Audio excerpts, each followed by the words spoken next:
আল্লাহ তাআলা বলেন, আমার বান্দা তুমি অল্পতেই ভীরু হয়ে যাও, তুমি আমার ফয়সালার অপেক্ষা করতে রাজি হও না, তুমি আমার আশা পর্যন্ত অপেক্ষা করতে চাও না, অপেক্ষা করতে চাও না।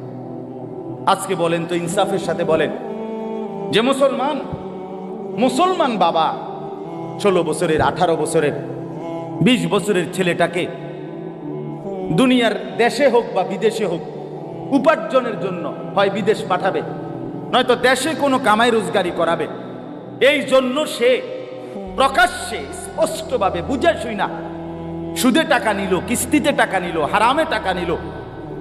তো সে কি বুঝাইতে চাইল আল্লাহকে? যে আল্লাহ, আমনের রূপে ভরসা করে বইয়া থাকলে আমার ভূতের কোহালের দুঃখ আছে। তো নাই তো কি, নাই তো কি বলে, নাই তো কি?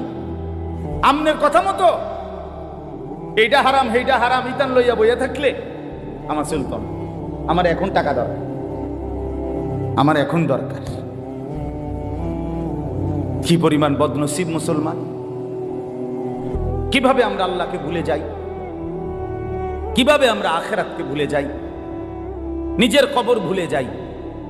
আমার বাপ, এই জন্য আল্লাহ তাআলা বলেন, ইদা মাসসাহুশ শাররু জাজুআ, আমার বান্দা এমন, যখনই একটু মুসিবত হয়, যখনই প্রত্যাশা মতো হয় না, যখনই তার চাওয়া মতো আসে না, সে হতাশ হয়ে যায়। যে না, হইতো না, এ হক হালালি লাইন লইয়া বইয়া থাকলে হইতো না, হুজুরদের কথা ধরে বইয়া থাকলে হইতো না। বোঝেন নাই কথাটা? হতাশ, সে হতাশ, অর্থাৎ সে তখন নিজের উপরে দায়িত্ব নিয়ে নেয়, নিজের উপরে ফয়সালা নিয়ে নেয়, হতাশ হয়ে যায়। আর কি, আবার যখন চাহিদা মতো মিলে, সব কিছু ঠিক আছে, কামাই রোজগারি দেশে বিদেশে সর্বদিকে, এইবার আর আল্লাহর জন্য ব্যয় করা, অর্থাৎ উপার্জন আমার সব ঠিক মতো আসতেছে কামাই, এখন আমার এই উপার্জনের উপরে যাকাত ফরজ না, এটা নিয়ে আলোচনাও করবে না, জিজ্ঞাইতো না, এটা হুজুরের কাছে জানতেও চাইবে না যে হুজুর আমার এই পরিমাণ সম্পত্তি আছে, আমার উপরে কত টাকা যাকাত আসছে, এটা হিসাব করে দেন।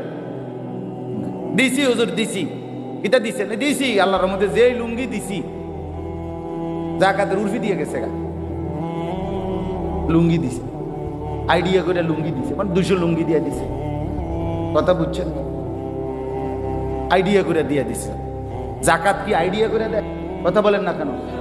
আপনি মনে করেন যে হুজুর জোহরের নামাজের ফরজ কয় রাকাত? 4 রাকাত, কথা বুঝেন? হ্যাঁ, আর হুজুর যেই রুকু সেজদা দিছি 8-10 রাকাত,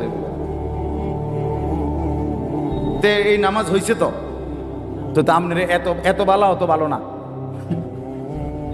আপনারে এত বেশি করতে কইছে কিনা, আপনারে 4 রাকাত গুন্না পড়তে কইছে, ঠিক কিনা বলেন?